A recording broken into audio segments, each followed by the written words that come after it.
Hi, I'm Rihanna, and you're watching JHN.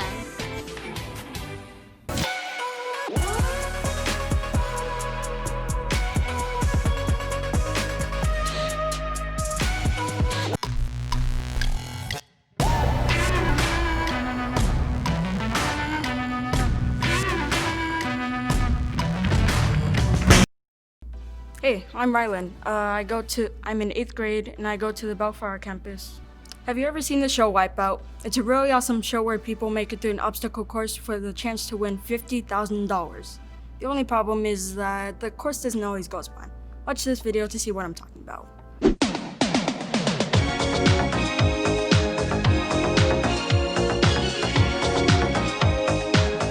Okay, just kidding. Here's the real clip.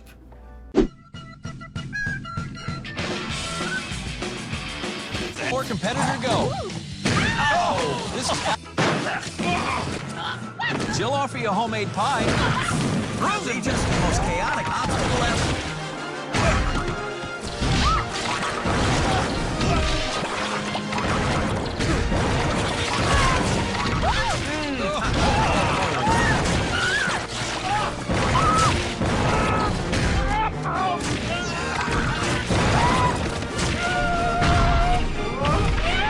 Hey, I'm Rihanna.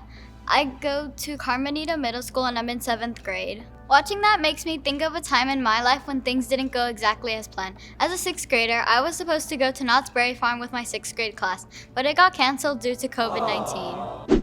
One of the coolest things about the Bible is that it shares stories from 2,000 years ago that still relate to the hard times in life we face today. The story we're going to look at from the Bible today deals with a guy named Peter. Peter is one of Jesus' disciples, which means that he was one of the 12 guys who lived with Jesus for 3 years while Jesus was on earth.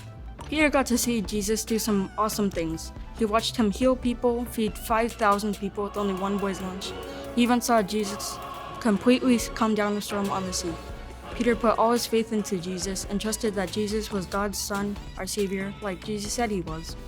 But the story we are going to talk about isn't one of those stories about an awesome miracle that Jesus did. No, it isn't a story about a perfect world and everything going right. It is a story about Peter's world being flipped upside down, kinda like how 2020 has been for some of us, right? Alright, let's hop in. The story starts in John 18. If any of you are wondering or confused, John is just a book in the Bible that writes about Jesus' life on earth. 18 is just the chapter so that it can help us find the right page faster. Because let's be honest, the Bible is a pretty big book. John 18 starts with soldiers coming and taking Jesus away so that he could be killed. They were doing this even though Jesus was perfect. He was innocent and had never done anything wrong. This was where we see Peter's world get flipped upside down. He had no control over the situation.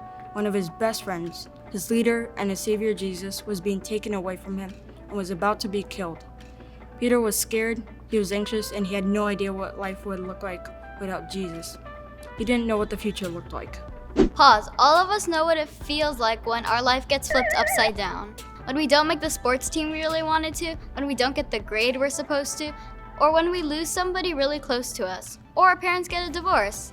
Even if you haven't felt any of these things, we have all experienced living during COVID-19, a pandemic. We are all getting to experience online school, a lot of time with our families, and uncertainty about what the future is going to look like. Going through this can make all of us feel different emotions and react in different ways. Let's look back to Peter and see what we can learn from how he reacts from his life being flipped upside down. And as we keep reading, we see that Peter makes a few mistakes as he responds to his world getting flipped upside down. These are mistakes that we make when life doesn't go as planned for us. First, verse 10 shares Peter literally pulled out a sword and cut off the ear of one of the soldiers taking Jesus. Peter let anger and frustration push him to hurt someone else. Not knowing what to do, Peter became frustrated and unforgiving. He put up a wall towards others and blocked his true feelings. Now hopefully you've never gotten so mad that you cut off someone's ear. But maybe when life doesn't go as planned, you get angry and say or do things that hurt people who you are close to. Here's a visual of how you can sometimes react like this. Picture yourself being this egg here. You're living your best life in this bowl, perfectly happy. But then, this boiling water represents life not going as planned. It can hurt or pain your experience, or COVID-19, and this water comes out of nowhere. You can't see it, but when the water hits the egg The outside of the egg gets even harder. This inside of the egg gets hard too. This is Peter when he reacted out of anger. He was so mad that he stopped caring about other people and didn't care who he hurt. Do you ever respond like this? Second, as the story goes on in verse 17, 25, and 27, Peter denies not knowing Jesus. Not once, not twice, but 3 times. Peter stopped being himself. He denied even knowing Jesus, although Jesus was the best thing that ever happened to him in his life. In this moment, instead of being mad, Peter responded in fear. He was scared that people might hurt him too if he shared that he was with Jesus. In this moment, Peter let fear and anxiety change him. A good example of what this looks like is this carrot. We all know what a carrot looks like. A good carrot is bright, they are strong, they are tough, and they don't break easily. But when hot water is poured on a carrot, it loses its bright color and becomes soft, mushy, and eventually will even fall apart. Now, how does this describe us when life doesn't go as planned? I know you just might be thinking, Just because life doesn't go perfect doesn't mean that I start falling apart and turning into a blob. you're right. But just like the carrot, and just like Peter, when life gets hard, we can't let fear or anxiety hold us back from being ourselves. Like the carrot lost its color, we can start losing interest in things we like, or maybe pull back and we stop letting people know how we feel. We stop talking to our parents or our friends, and we begin to feel lonely. Do you ever respond like this? No matter how you react in hot water, when life gets hard, the awesome news is that this isn't the end of our story. 2 chapters later, Jesus rises from the dead. I know, crazy. If I could have any superpower, I would want to become invisible. But rising from the dead is a pretty awesome one too. Then in John 21, Peter sees Jesus alive for the first time, since Peter messed up and denied him 3 times.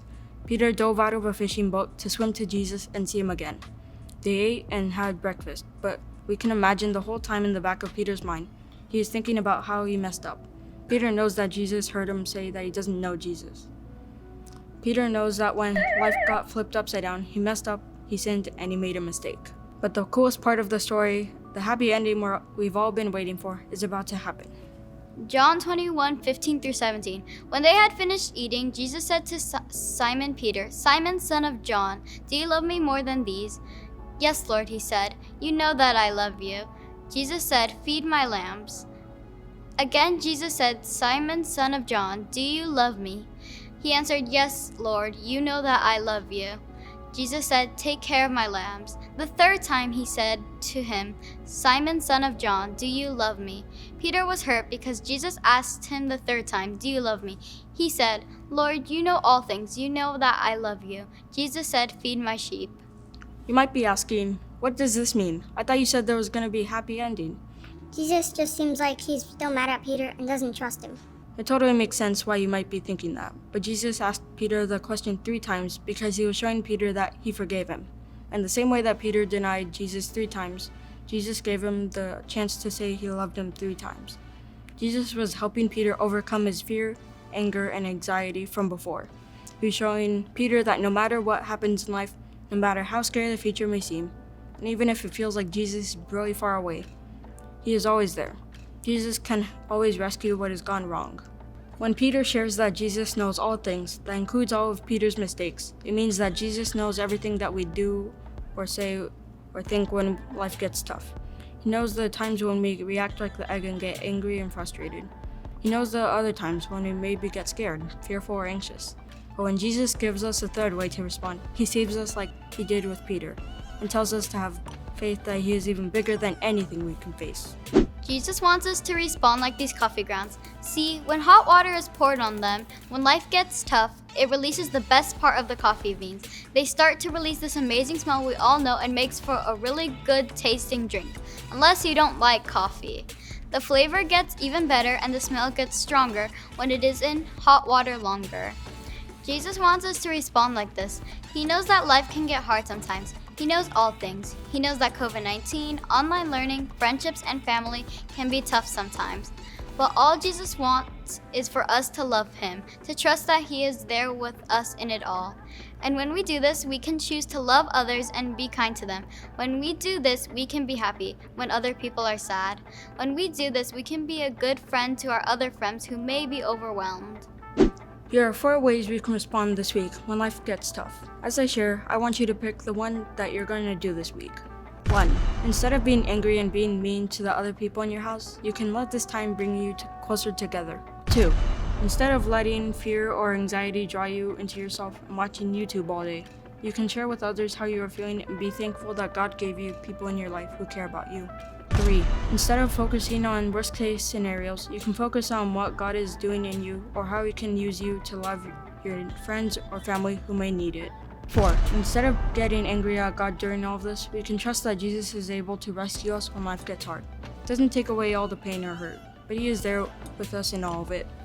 I know life can be difficult and painful sometimes, but I hope you'll remember that no matter what you're going through, Jesus can rescue what's gone wrong, and He is always there.